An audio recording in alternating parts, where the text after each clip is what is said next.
Welcome back, everyone. Our next session, The Ethics of Information, was presented at our in-person school summit last February. The topic was so well received by our audience that we wanted to share it with you today. Now, a little bit about the speaker. Dustin Donahue is the owner of Sandhills Orthopedic Massage, where he performs clinical massage therapy in a medical setting. He has been an NCB TMB approved provider since 2016 and has worked in spa, franchise, and private practice settings.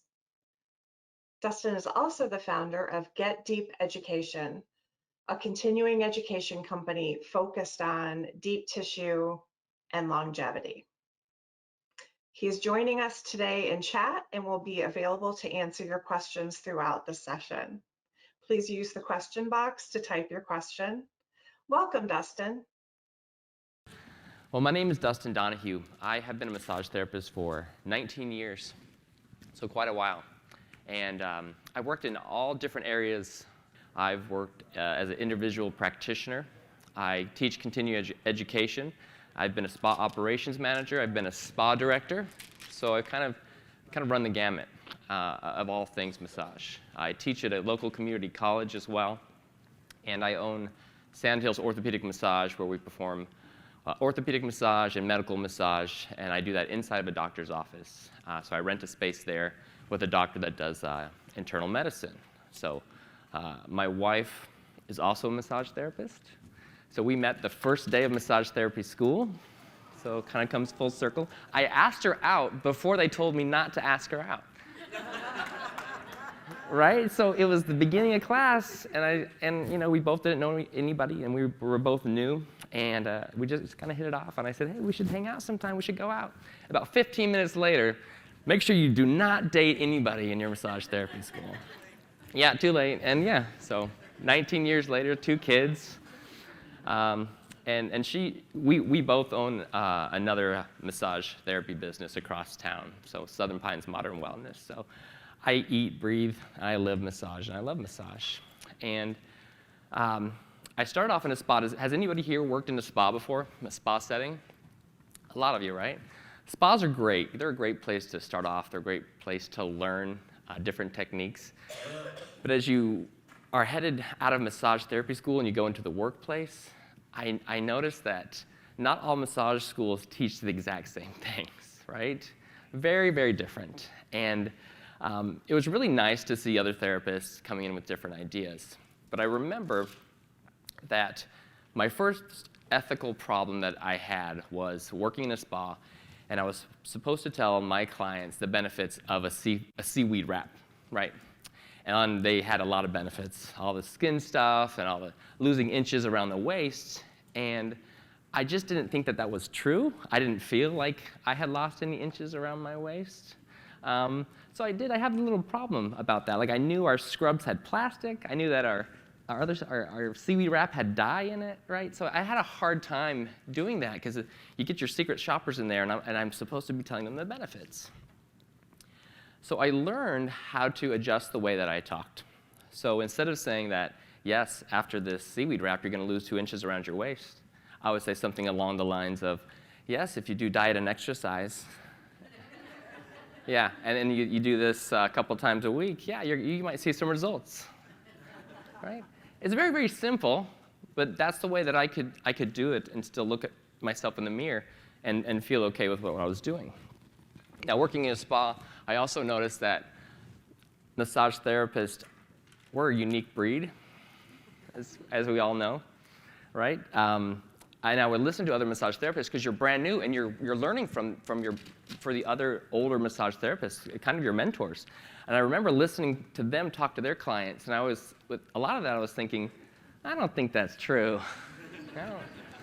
Doesn't seem really true. And we like to use a lot of metaphors, and so the metaphors they were using, I was also like, I don't think that's how the body works. Like, I was having a little trouble, quantifying that in my brain. And for instance, I'm going to tell you one story. This is one of my favorite stories about massage therapists. I had doing couples massages, and he was my friend, and he had a bald head, and so he was working on one person, and I was working on the other. He gets my attention from across the room. And he did this just to make me laugh, but he does a massage therapy stroke with his bald head on a person's leg. He went all the way through the calf, all the way up, and then just looked at me. I almost died. I was so funny. The crazy thing is that he lightened up his pressure as he went over the knee. I was like, oh, at least he did that. No, I love massage therapists. I always say, I do.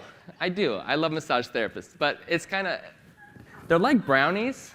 I always say massage therapists are like brownies because they're mostly sweet with just a few nuts. Some of you have heard that before. It is so true, and I love that, and I do love massage therapists. As I started progressing, I became the lead therapist, and as the lead therapist, I had a little bit more direction that the spa was taking. And we had a really big problem with pregnancy massage, the first trimester massage. So a long time ago, I think it's happening in a lot of spas today still, is that there would be absolutely no massage in the first trimester, never. And with my research, I had found that just wasn't true, that it was perfectly safe if there was no contraindications, no underlying conditions, no spotting. It was a perfectly great thing to do. So we would have ladies that all they wanted in the whole wide world was a massage, and they'd be crying in the lobby.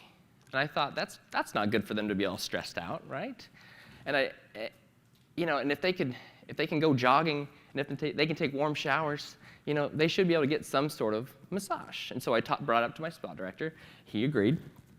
So I brought it to the team, and oh my gosh, they almost ran me out of there. So there's a lot of therapists that will not do that first trimester because that is what they were taught in school. That was just a red line that they were not going to cross at all.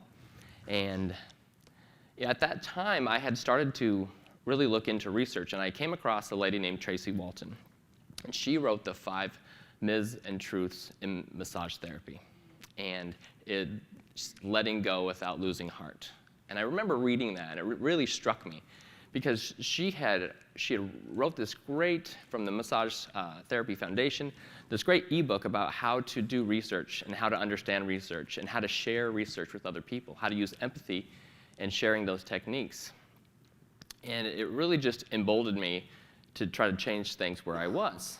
And so there was a massage therapist. She was very vocal about not doing it. So after the meeting, I talked to her away from the other massage therapist, and she said to me that she had a few things, that her mom was a massage therapist and a nurse. Her mom was telling her not to give that first trimester massage.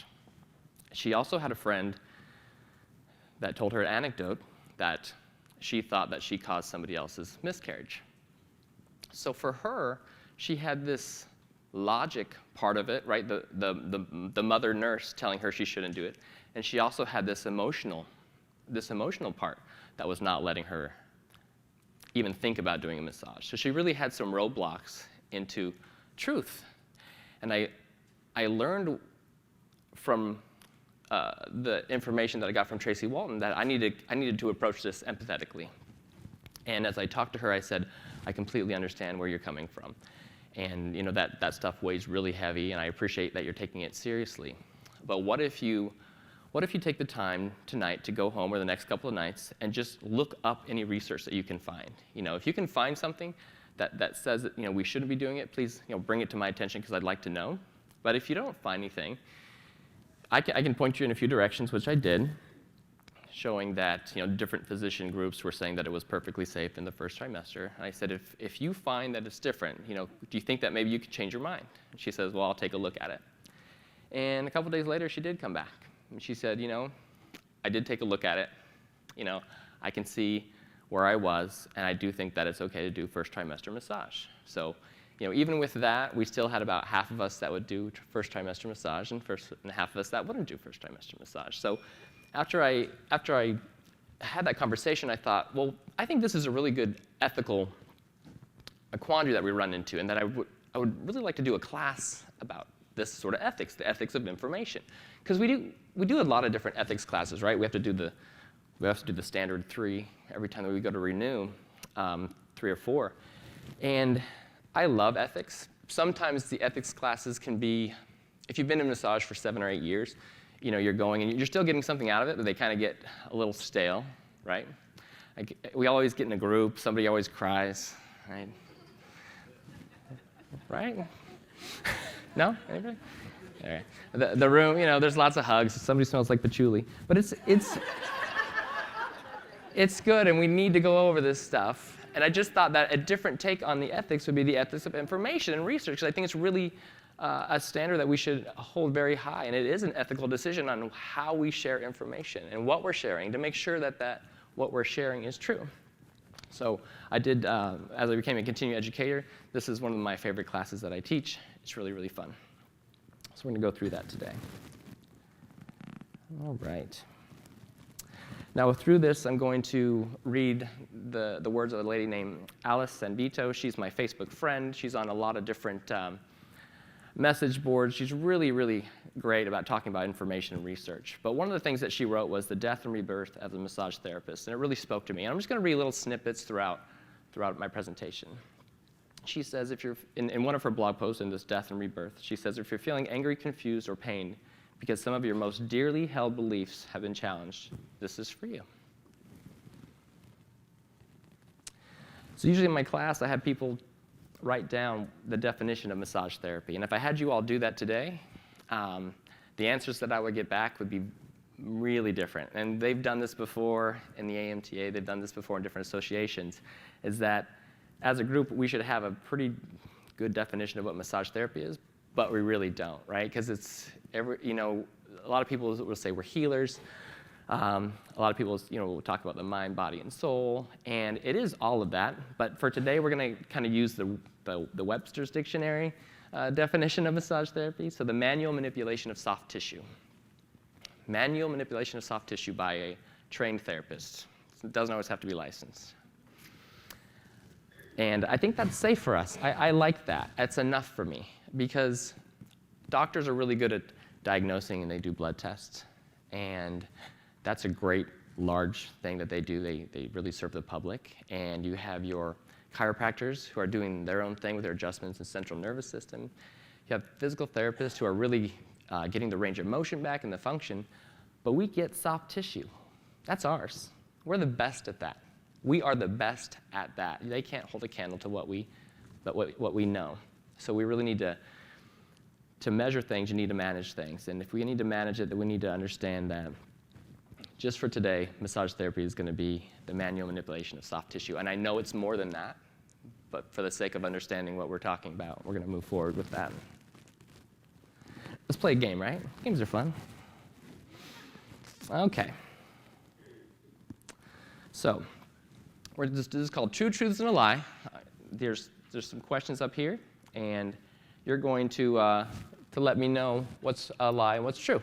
So, sugar causes hyperactivity in children. Yes or no? Mixed? Okay. Did I hear somebody say pass? No passing. Lightning doesn't strike the same place twice. False, right? Chewing gum takes 7 years to fully digest if swallowed. False, right.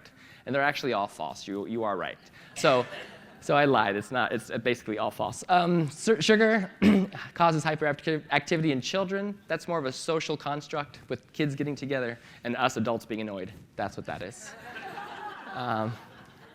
Lightning, of course, will strike the same place twice. It's trying to get to the ground the fastest, so you're going to have multiple strikes in tall places.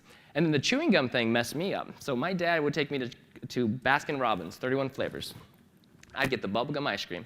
It tastes like cotton candy. And for the most part, I'd make a big gum ball that you chew around and it'd get all slimy, and you'd put it to the side and finish your ice cream. But you would eat some of the, she's giving me a dirty look. You would eat some of the bubble gum. My dad saw me eating it one time and says, "You better not do that." And I said, "Why?" He said, "Well, it's going to take 7 years for it to go away." And not only that, is I've been eating probably hundreds of pieces of that gum. And I said, "Well, where does it go?" And my dad, in his joking manner, says, "Well, you start growing a gum tree." I believed that till I was 13. I didn't believe in Santa Claus, but I still believe that I had a gum tree growing inside me. So most of these are wives' tales, and they don't really cause any damage, except maybe the last one for me, anyway. Okay, so let's go to the next set. Alcohol keeps you warm, true or false? Got some true? Yeah, see in the back? Yeah, they're like, I have strong opinions about the alcohol, right? Right, okay. Nail polish stops trigger bites from itching, and always play dead in a bear attack. False. Okay. And this is the same thing, they're all false, right? Because alcohol, well, it makes you feel warm, but it does not keep you warm. It actually makes your body temperature colder. So don't drink alcohol to stay warm. Nail polish stops trigger bites from itching. Don't put nail polish on yourself. You'll find no doctor telling you to do that. It's not good at all to put that on an open wound. And always play dead in a bear attack. That one's a little tricky, but I'm from Alaska and we laugh at that. So brown bears, yes. Black bears, no. Black bears will continue eating you after you're dead and they'll come back for seconds. So you can't always play dead. So, we've heard some of these, but these are a little bit more dangerous, right? Because you could die from some of those if you believed them. Maybe not the chiggers. It feels like you can die from chiggers, but you can't. Okay, and we're getting a little more serious here. Pickle juice cures muscle cramps.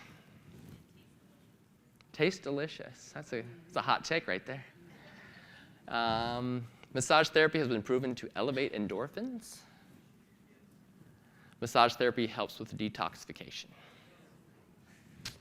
Getting some mixed reviews here. Okay, so these are kind of iffy.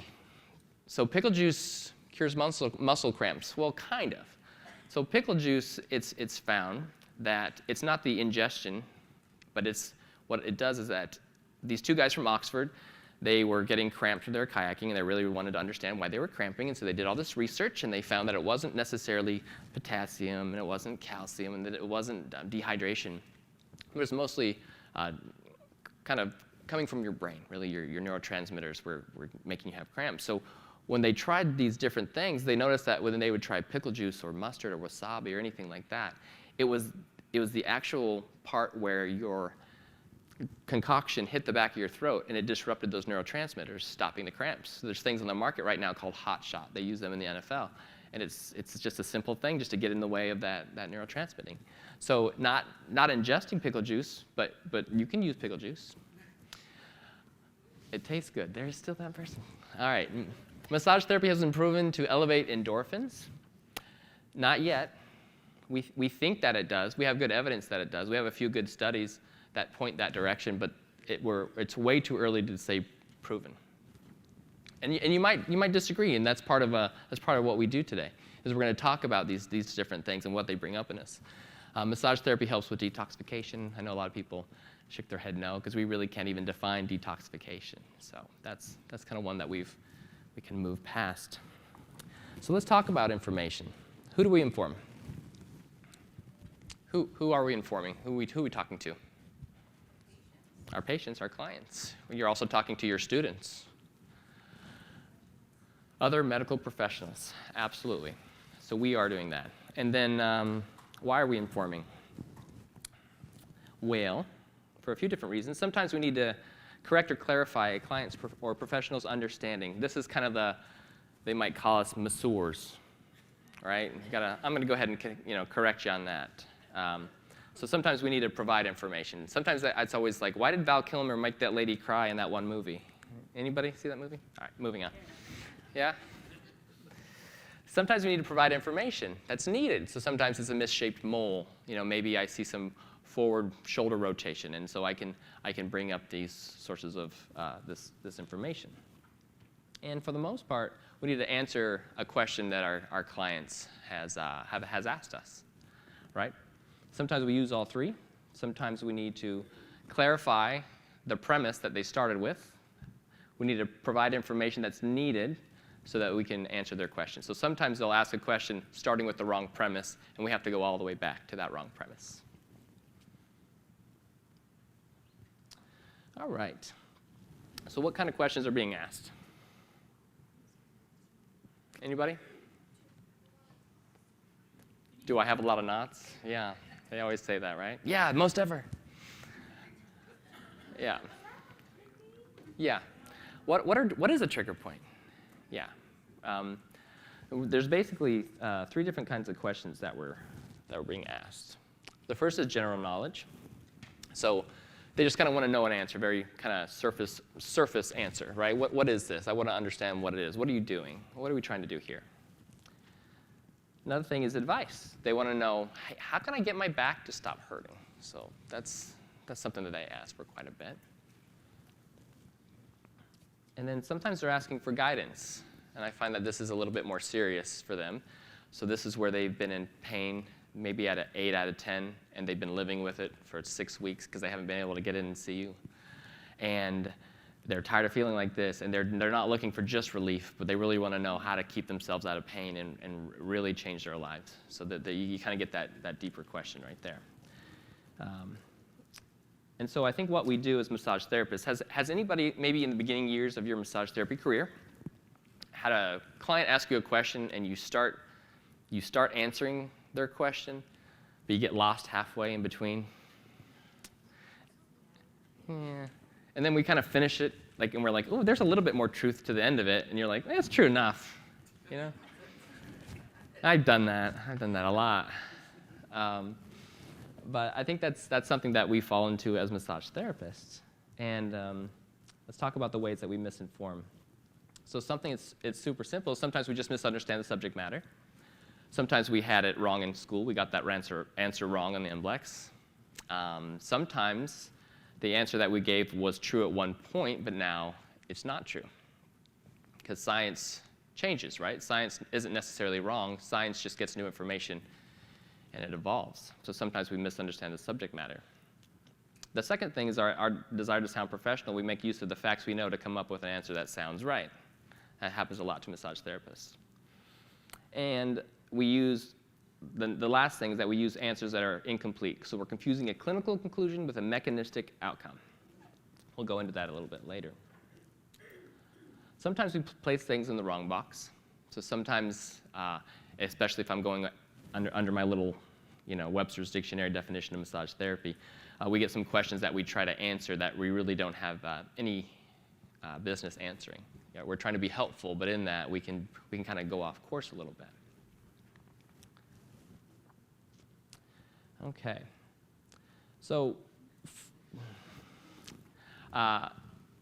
massage has been handed down generation to generation. So massage benefits has also been handed down from generation to generation. Now, these benefits are really good for us that we talk about. We talk about how many good things come from massage, and we pass these down from generation to generation, massage teacher to massage teacher, student to student, and we start to just have this tradition of handing down these benefits of massage without ever actually checking to see if they are actually true. Because for a long time, we just lacked massage therapists that had research literacy. And we're getting better day by day. Every time we have one of these conferences, we get a little bit better. And so without meaning to, we have these statements that we say, these things that we believe that just aren't all the way true. And it's not malicious. There's no malicious intent involved, but it is something that does happen to us. And another thing that we do that continues us misinforming is something called heuristics. So heuristics is this mental shortcut, a cognitive shortcut that we create in our brain to get us somewhere faster. So it's actually a problem-solving mechanism in our brain that just makes us go really fast to the answer. And there's some dangers using those heuristics because it's things that we don't even think about doing but we all do them. And they talk about this a lot in medical school. So the first heuristic is called anchoring and adjustment. That's the premise that if you go to a used car salesman, that he's going to say this car is worth $13,000. That's the anchor, and that the adjustment is that now you're negotiating from $13,000. Now maybe that anchor wasn't right? Maybe that car was only $10,000, but you've already anchored it at 13. So that's something that we do, that we can do in massage therapy as well, is that we have a piece of information that we know, and we adjust from that piece of information. That happens all the time in the medical community. They do research from what they think is true, and then they find out that what they thought was true wasn't true in the first place. So then they have to go back a step, and then all those different adjustments then have to be readjusted. So it's really easy. It's really easy to fall into that trap. Another heuristic is I said this so good in the mirror this morning. Let me try it one more time. Give me a glass of water. I'm just going to try it once. Because it worked earlier, it's not going to work now. Now I'm all nervous. Okay. I appreciate it. Representativeness. Are you kidding me? That's it. I'm done. I'm out. I'm not saying it again, so don't ask me. I'm not going to spell it. Okay. So that is where if I described an older lady who has a shawl, who has glasses and a cane, and she likes to bake, and she loves children, we might think of a grandma. That's that word. And we fall into that too. I work in a doctor's office. He does internal medicine. So what he could do is he could look at every person and say, you know what, I've seen this before. It must be this. But you can't do that, especially not in internal medicine. So what he does is the opposite. He goes, what's the worst it can be? Now let's bring it back this way. And he's saved people's lives, recognizing that's an issue that we really need to take note of when we're trying to learn new information. Availability. Availability is the last thing you thought about might be the next thing that you see. So for instance, don't watch Shark Week before you go to the beach. Because if you didn't, you'd be fine going out into the water, but there's lots of those things that we do that it's fresh in our mind, and if it's fresh in our mind, therefore it must be the thing. So massage therapists are really scary, I think, after continuing education. Have you had a massage after somebody has continuing education? You're always okay, here's the thing. If it could be 3 months and that person won't touch a subscapularis muscle, right? But if he gets that, if he does the continuing education about subscapularis, the next week is full of people that have to have it worked. So that is definitely that availability kind of popping up. Oh, all of a sudden I must work their pec minor. Yeah. And then the last one's more of a new one, but it's something that we probably have seen in the last 6 or 5 years, is the dangers of familiarity. So the things that we know make us nice and calm and happy. And anything that's new or novel makes us anxious.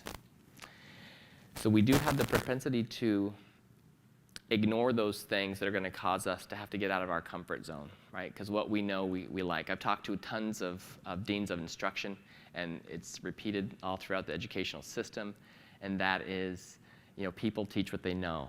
So even if let's say your syllabus needs to be updated, massage therapy is moving in a certain direction. A lot of times that it's not moving. It's not moving because we're familiar with what we're teaching and that we like to stay there. And part of this, hopefully, is that we look at what we're teaching and making sure that that's the best thing for our students and not the best thing for us. So it's okay to get out of your comfort zone, but it doesn't feel like that very much. All right, so we get to this point where our students are looking at us like our students are looking at us that we know all, our clients are looking at us that we know all. And so if we're providing misinformation, everybody take a moment and think about maybe a mentor of yours or someone that you really respected, and they gave you some information. It doesn't have to be massage. And you took that information and you used it, and you found out later that information was completely false. It's really hard to get through that because you're thinking, you have a lot of different thoughts. You're kind of mad at the person who shared that information. You might even be mad at the certain subject that you were using in that decision making. So it's really important for us to make sure that we are not helping those myths persist in massage therapy. And that's why that there are so many myths, is that we mean well. Yeah. And one of the things that they talk about, 2021, the AMTA had a nice little write-up called Why Myths Persist in the Massage Profession. And it was really, really well written, again. And what I liked about it, though, is it says a few certain things. It says every profession grows. Growth means what was once true is later understood as untrue. So sometimes growth outpaces the practitioner's ability to adjust. So I know a lot of practitioners that they just can't move. They're just kind of stuck where they're at. And it's something to think about. I hope that you do as you're sharing to your students and taking that responsibility very, very seriously, because it's just really, really important. It's something that Tom Nichols, in a book, he wrote a book about 6 years ago again, and he said that the book is called The Death of Expertise, and it's the campaign against established knowledge and why it matters. So it's kind of a relevant book right now. And my favorite part about this book is that on the cover, he has all the negative reviews and people's thoughts about his book on the cover. And that was before the book was even released. Like, there was no pages of the book. Just based on the title alone, he was getting a lot of pushback because he used the word expertise, right? It's almost like a bad word sometimes right now is expertise. Unfortunately, it's a bad word. But in this book, he does talk about the past and the present, how we got here, and what we can do about it. And one of the things that he talks about the internet, right? Because the internet makes us all smart. He talks about experts and what they do right and what they do wrong.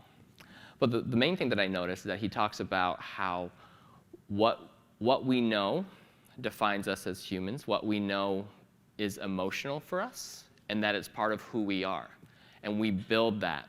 And unfortunately, we're in a place that if I tell you you're wrong, what we hear is that I just called you stupid.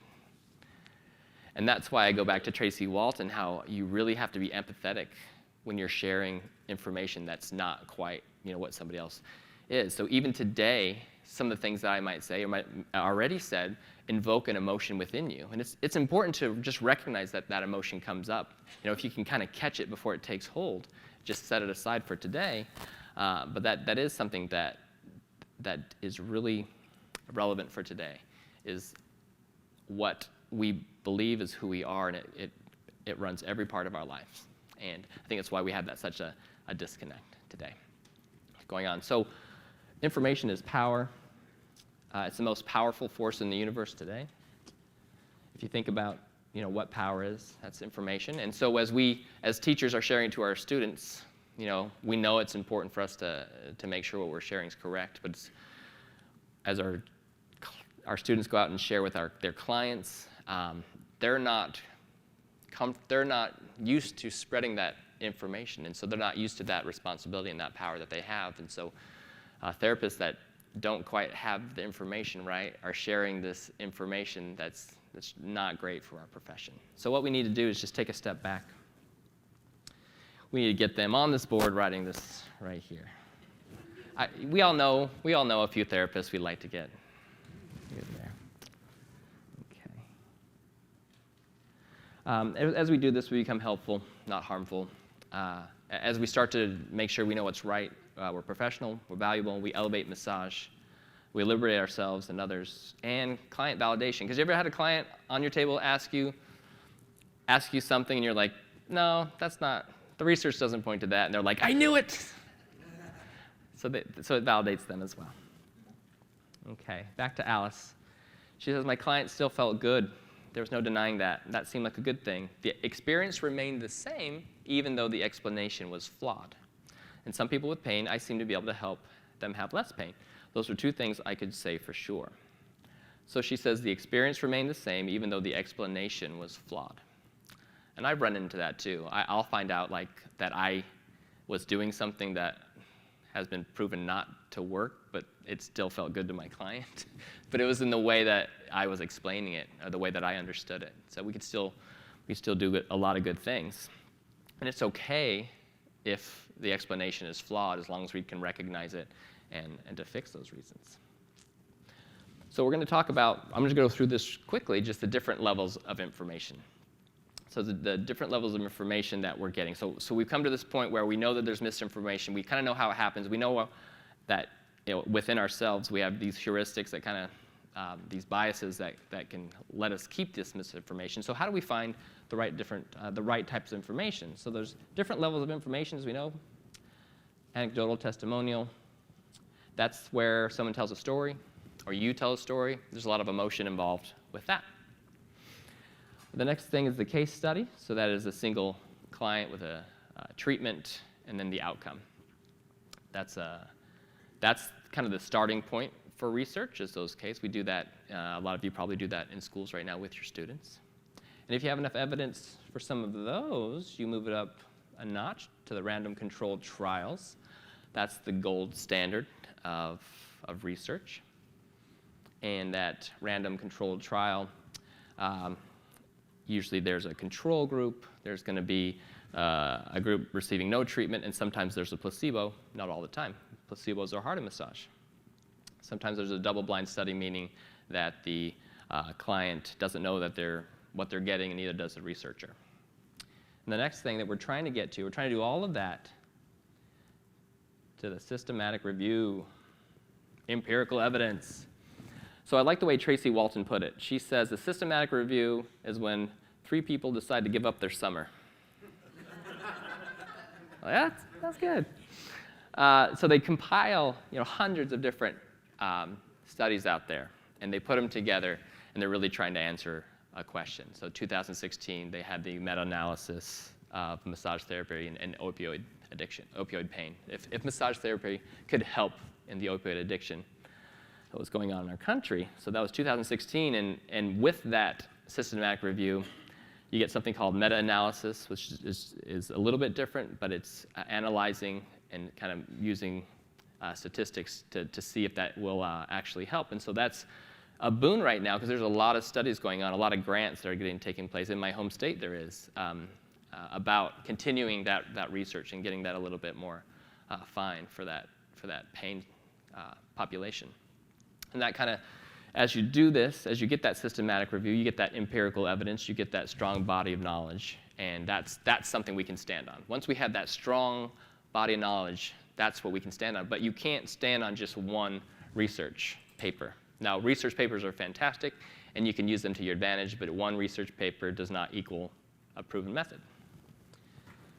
All right, so we talk about getting this information, and it gives us that evidence-based science that we're looking for, right?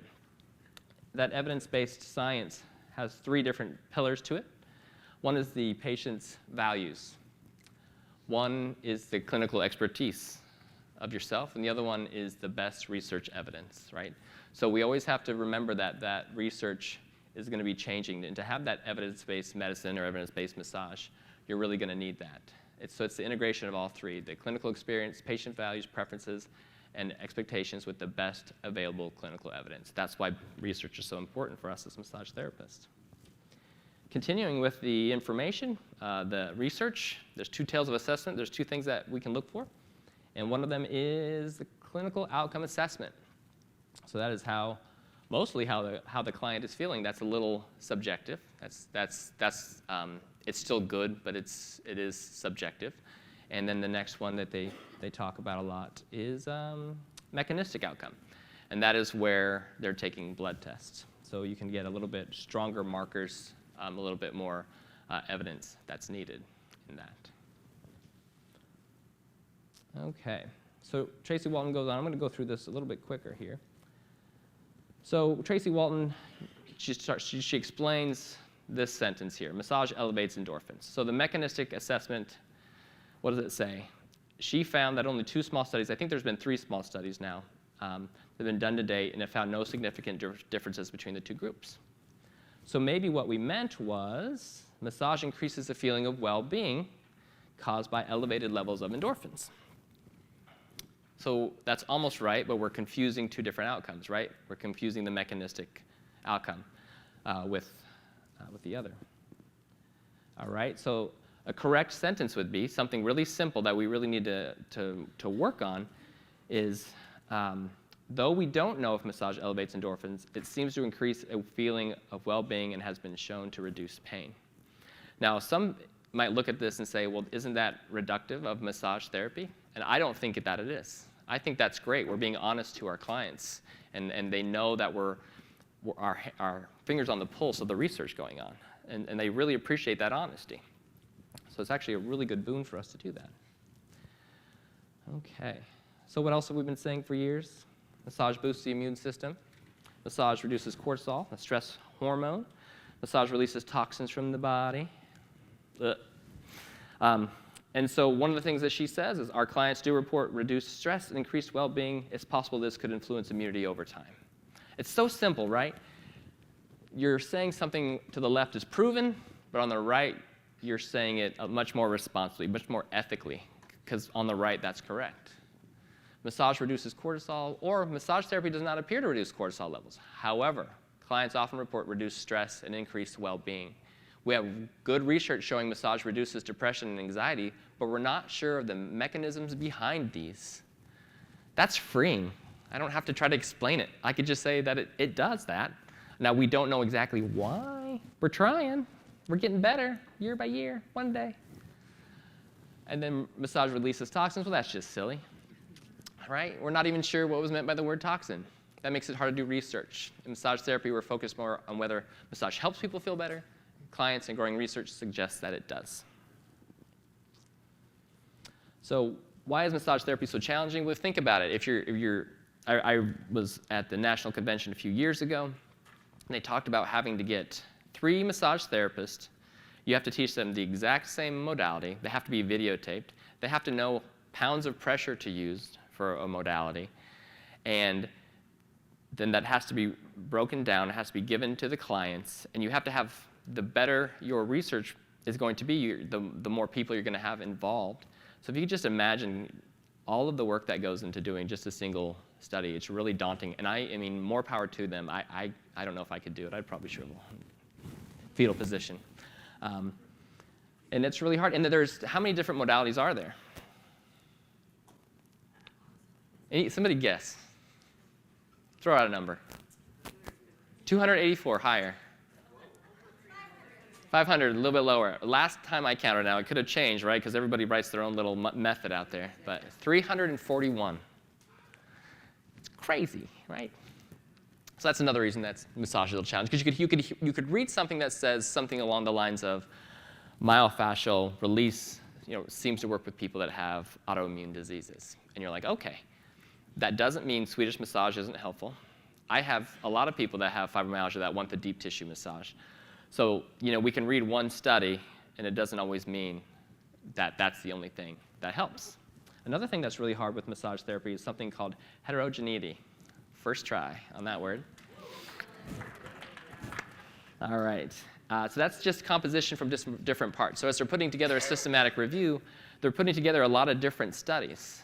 And so it's the difference in participants, interventions or outcomes, differences in study design, risk of bias, and there's the statistical variations in intervention effects or results. So it's just different parts that are being put together. And we don't need to be afraid of that if we know what we're doing. And that's one of the biggest things, is that is okay to have heterogeneity, second try, into a study. And it's actually, in a meta-analysis, that's actually expected. And the scientists that are studying it, they know how to put those parts together, even though they're very dissimilar. Okay, so at the end of the research is going to have 3 different conclusions. 1, massage is helpful and is recommended for a certain problem. 2, don't do that. Massage is not helpful. And then the third one is that there's not enough good evidence to say either way. So where do you think we are mostly? 3? Yeah, we kind of live around 3, right? But we have to be okay with that. That's just where we are. And if we know where we are, then we know where we're going to go. But that is the truth of it, that we have a lot of good research pointing certain directions, but there's not a lot that's very, very specific. Okay, back to Alice. Go down the rabbit hole. Paula reassured me that she did not deny that people have tender points that may refer pain or other sensations, but we press on them. She was challenging the explanation, the etiology. That calmed me a bit. But suddenly it felt like everything I thought I knew was wrong. Giving up our ideas can be like death. Does anybody remember a time in massage therapy where you had to do a 180, or at least a 90? Yeah, it is kind of painful inside, you know, like, I knew that. I thought I knew that. I've been telling my clients that for years. That's not true. Now I got to change it up a little bit. So I really liked that sentence because it really did keep it. Another thing we should be aware of is the etiology versus pathology when we're talking to our clients and spreading good information, is that the etiology is how it happens, and the pathology is that it's already happened, and why is it still happening. That's basic rundown of those two. Another thing you'll run into with I find that this is mostly with other therapists, is that we talked about how many different modalities there's something called falsifiability. And that is a phrase that comes that the argument that you're having with this person can never be proven false. So they might be talking about something maybe in a metaphysical space. There's a lot of different examples, and I don't want to be super specific. But it refers to statements that cannot be discussed in a rigorous scientific sense. So for a meaningful discussion on whether a certain statement is true or false, the statement must satisfy the criterion called falsifiability, the inherent possibility for the statement to be tested and found false. So we do run into that sometimes with massage therapy. We're talking about the small box that maybe massage therapy isn't the widest umbrella. Maybe we do need to say it's okay that our umbrella is not as wide, right? Because we need to be able to move forward with research. And if we can't even research it because there's no way to research it, then maybe we need to not leave it behind, but maybe just separate a little bit from these certain modalities. I'll let you guys decide what modalities those are. I don't want rocks thrown at me. Okay. Another part of this information then is we got to talk about informed consent. So we're informing them about something, and then they're consenting to it. Now, if we're informing them wrong, then they're consenting. It doesn't matter at that point. So this is a guy named Paul Ingram. He does painscience.com. He has a great origin story. He's a little sarcastic. He talks with a lot of hyperbole. And he's kind of a skeptic. I love the guy. He's fantastic. He makes me giggle. But he did talk about the informed consent this way. It's usually broken because most patients are never properly informed. Experimental treatments that might just be justifiable are presented to patients as if they are proven. So I've had continuing education where I hear a term and I say, okay, that's what that means. So this certain term, thixotrophy. And I was like, oh, okay. And now I could have misunderstood the meaning. Maybe they did say it was a theory, but I heard it as if it was proven. And so in my mind, that's what happened to fascia. It crystallized. It's thixotrophy. And that's just where I was. And so we can have these wrong premises. They can come from anywhere. And it's important for us to recognize those. But as we recognize those, then we can start to be a little bit more responsible. So on the left, I love how he writes, there's two different things. And I see a lot of therapists talking in the green, but what we want to do is talk in the blue. So the green says, trigger point therapy works. My results speak for themselves. I understand this kind of pain. It can be treated, and I can fix it. Now enjoy my magic hands or elbows, which might hurt you, your body, and your wallet, by the way. And let's just keep coming in every week. And this, honestly, has really transformed my practice. I think this is why my practice is going the way that it is, because this is how I've learned to speak. I do trigger point therapy. Even though no one really knows what trigger points are, we have some theories. The science is very fuzzy. There's a bunch of controversy, but we'll be gentle and efficient. I won't recommend a long, expensive course of treatment without promising signs. Do you want to proceed? So to me, that's so powerful. And it's all I did was adjusted the way that I spoke about trigger points. And he says, professionals can legitimately do a lot of sketchy stuff. I like that. If only they speak the magic words. This is experimental. That may not work. We think it's worth trying because blah, blah, blah. The risks are super low. Do you want to proceed? For me, that's informed consent. Being honest with our clientele. All right, so so now we're to this point, okay, so maybe the things we're sharing are wrong. Okay, here's how we do some research. Okay, how can we find all this research? What we're going to do, we're going to talk to some experts. So experts have 3 criteria. First, they have credentials, right? Then they're going to have talent. That is just how it works, because that's just how it works. And the third one is that they have experience. Because you can have the first 2. That doesn't mean too much. But once you get that experience, it's really what rounds out an expert. And there's 2 other things that experts have, is that they're able to remain dispassionate towards their subject matter. So they are emotionless when it comes to what they know, right? Because what they know could change tomorrow based on new evidence. So they can hold on tightly to what they know today, but they can just let it go as easily tomorrow when it calls for it. And the other thing that experts have to do is they have to be peer reviewed as well. So experts are constantly getting maybe challenged by other experts, and that's how you become better at what you do. So at the end of this, some of you are going to yell at me, and I'm going to be able to take that and get better. No, don't yell at me, I'll cry. All right. Another place that's tricky for research, but it's kind of where we have to go, for being honest, is Google. Now, Google is really tricky. If you think about what we're talking about with Google. So Google is, we're asking a human, we're asking a machine to give us back an answer as a machine, back to a human. So has anyone ever tried to look on YouTube after their kid has already looked on YouTube? Yeah, it's crazy. So the algorithms are real, and they're out there, and they're there to kind of help us. But what is happening is that it's changing the way that we look for research. It's changing the way that we think. In Tom Nichols' book, The Death of Expertise, he goes on about that. I wrote it down because it was a lot. But he says, we want information instantly, broken down and presented in a way that pleases us to the eye. Eventually, we want it to say what we want it to say. He says the result is that we want the answers that we want with the least amount of effort and in the shortest time. Yeah, it feels real. We all feel that, don't we? Yeah. We get a flood of information with varying quality that creates a veneer of knowledge. I like that. A veneer of knowledge. It's not true knowledge. It's just that surface stuff that we can't delve in there at all. And so he said it actually leaves us worse off than if we knew nothing at all, right? And we can kind of see that in the world today. We got that internet knowledge, right? I spent 10 minutes on the internet. I should be good. I know everything. Experts, I'm not going to listen to you guys. You've been doing this for years. You're talented. Yeah, and that's where we are with Google. So we can use Google if we're careful, if we know what to look for. So we need to start developing a love for research. Maybe not a love, but maybe an excitement. Can you hear his voice saying that? Yeah. Research is my favorite.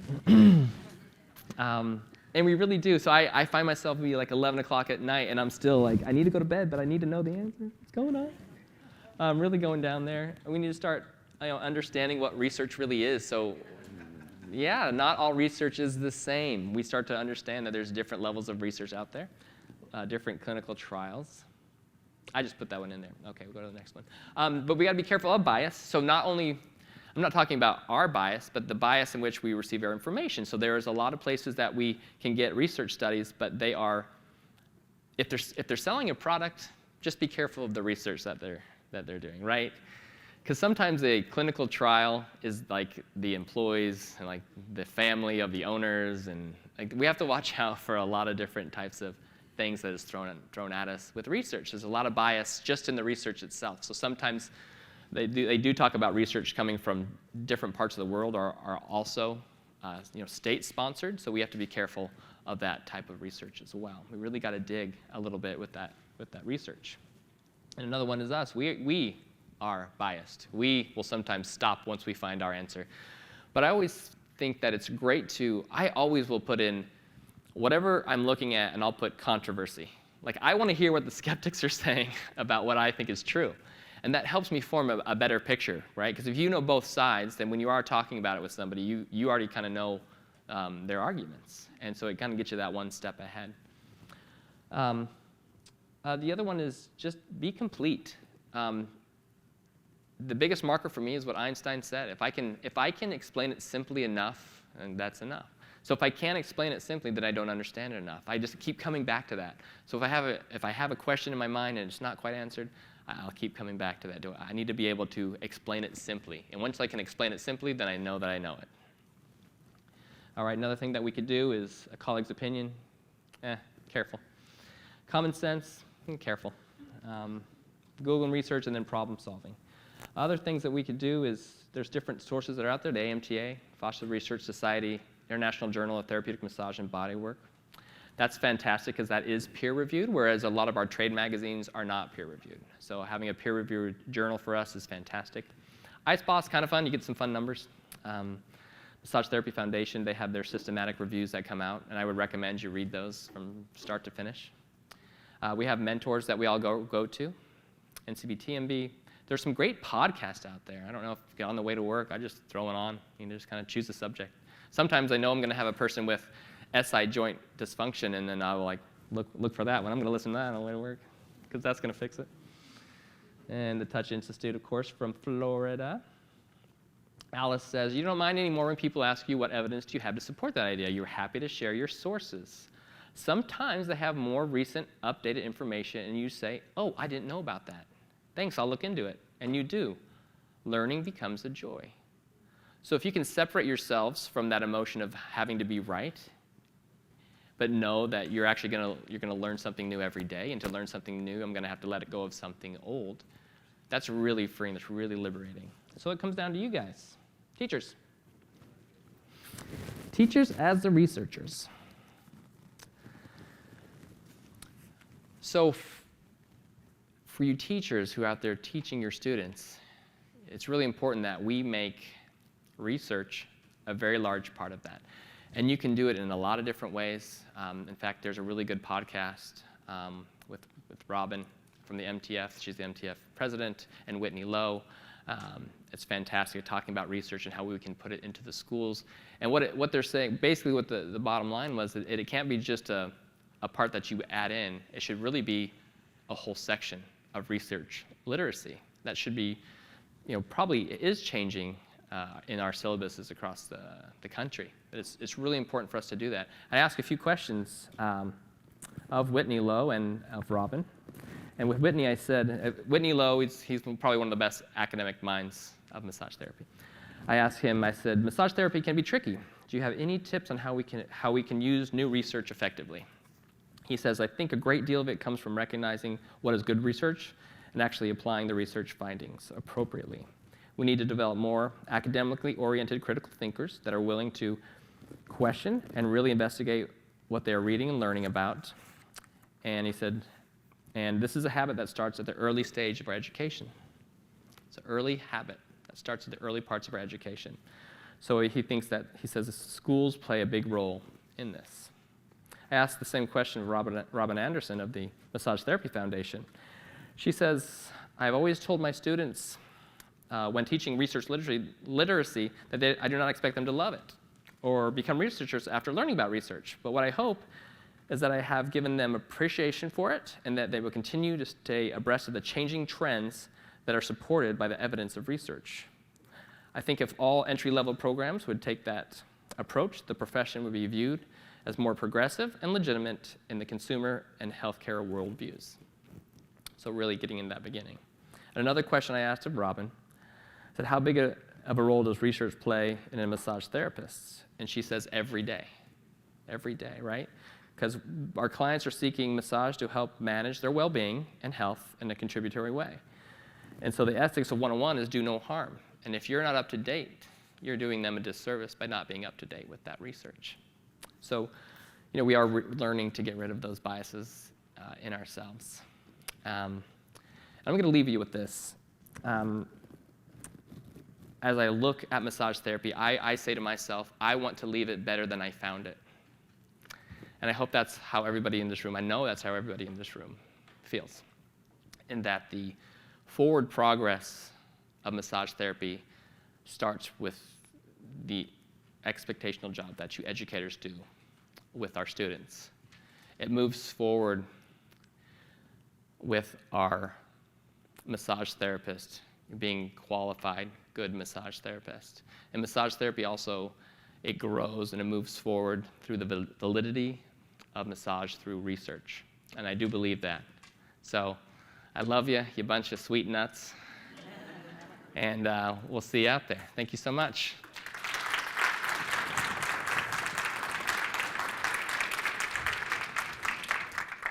Thank you, Dustin, for sharing how important the ethics of information is to massage clients and to the profession. For more great ethics content, be sure to check out AMTA's comprehensive portfolio of continuing education courses. We currently offer over 90 high-quality courses in ethics, self-care, sports massage, research, CE for massage educators, and we are continuing to add new courses to the library. We also have an extensive free CE library, so massage therapists can take online courses at no charge to them while still earning valuable CE credit.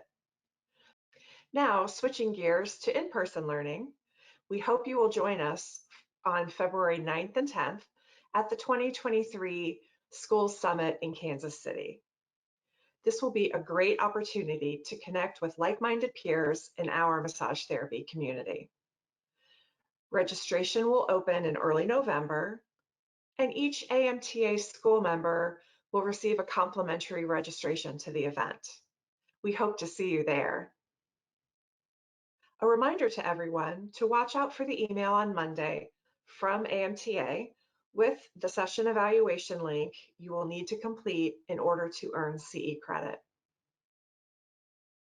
Please feel free to reach out to the speakers in the question box where you can ask your questions about their session. And now, it's my great pleasure to welcome our closing panelists, talking about the essential elements of career services. In this session, we'll talk with massage educators about ways you can support your students after graduation to help them begin a successful massage therapy career. Welcome to our panelists.